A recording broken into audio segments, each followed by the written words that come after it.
महाराज जी प्रश्न मैं करता नहीं, बट एक स्थिति के बारे में आपको संज्ञान में डालना चाह रहा हूँ और इनका भी निराधार हो जाए तो इसलिए। महाराज जी, गुरु जी मेरा प्रेम निस्वार्थ हो अगर जिससे मैं प्रेम करती हूँ और उसका आकस्मिक मृत्यु हो गई बद्रीनाथ जी में, और मुझे हर जन्म में उसका ही साथ चाहिए, उसके लिए मुझे जो भी मार्ग चलना पड़े मैं वही करूँगी, बस आप मुझे उसके लिए मार्गदर्शन करें। हमारा प्रेम निस्वार्थ था, निस्वार्थ रहेगा, हमेशा यही अनुभूति हुई उसके प्रेम की सृष्टि सबसे खूबसूरत सृष्टि है।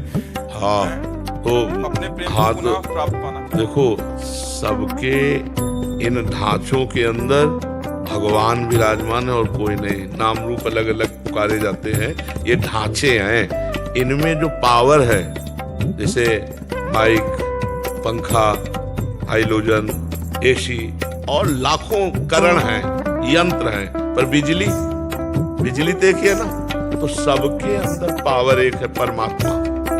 आप भगवान श्री कृष्ण की आराधना करो कि उस शरीर के अंदर आप ही थे। अगर वो शरीर प्रिय होता तो शरीर रख लेते। शरीर किसी को प्रिय नहीं होता, चाहे जितना प्यार शरीर से कर रहे हो, उसको नहीं जानते।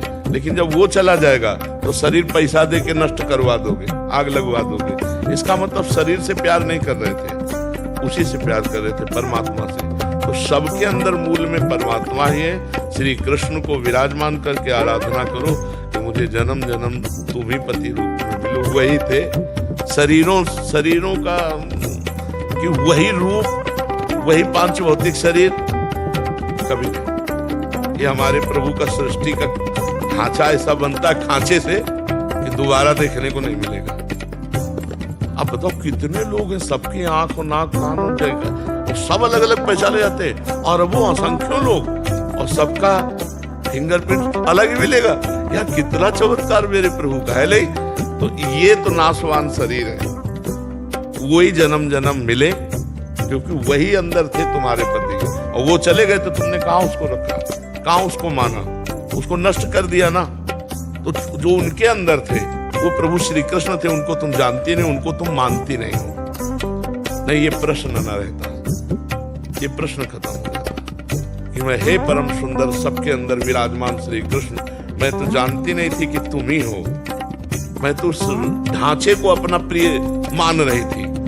अब वो समझ में आ गया कि ढांचे के अंदर तुम छुपे थे। अब ढांचे से प्यार नहीं, बाप से प्यार हो। अभी निहाल हो जाओ, अभी मंगल हो जाएगा, और जन्म जन्म के लिए उन्हीं को प्राप्त हो जाओगी, उन्हीं के धाम जाओगी। पर तुम्हें अगर ऐसी आकांक्षा हो कि वो पांच भौतिक ढांचा हमें दोबारा मिले, तो असंभव। ये माया का खेल है। एक बार गर्त में गिरा दिया तो दोबारा खाक में मिलने के बाद वो रूप नहीं मिलेगा, वो फिंगरप्रिंट नहीं मिलेगा। और वो जीवात्मा जो परमात्मा स्वरूप है, वो मिल भी जाए तो तुम्हें किसी भी तरह से प्यार नहीं करेगा। ये केवल ढांचे का होता है प्यार।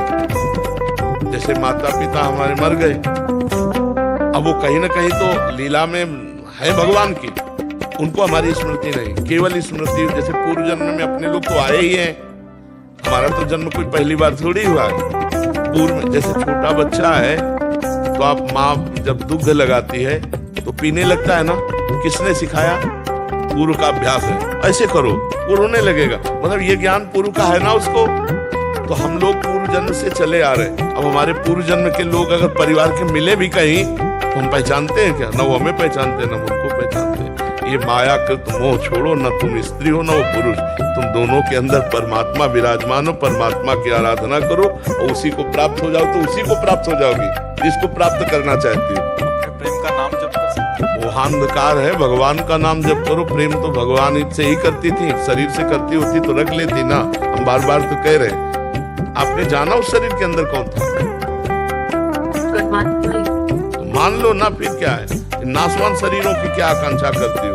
सच्चिदानंद जो सबके हृदय में विराजमान, वही कृष्ण, वही राम, वही विविध रूप धारण करता। प्यार करो तो इनसे करो, इनकी बन के रहो, जीवन कृतार्थ हो जाएगा।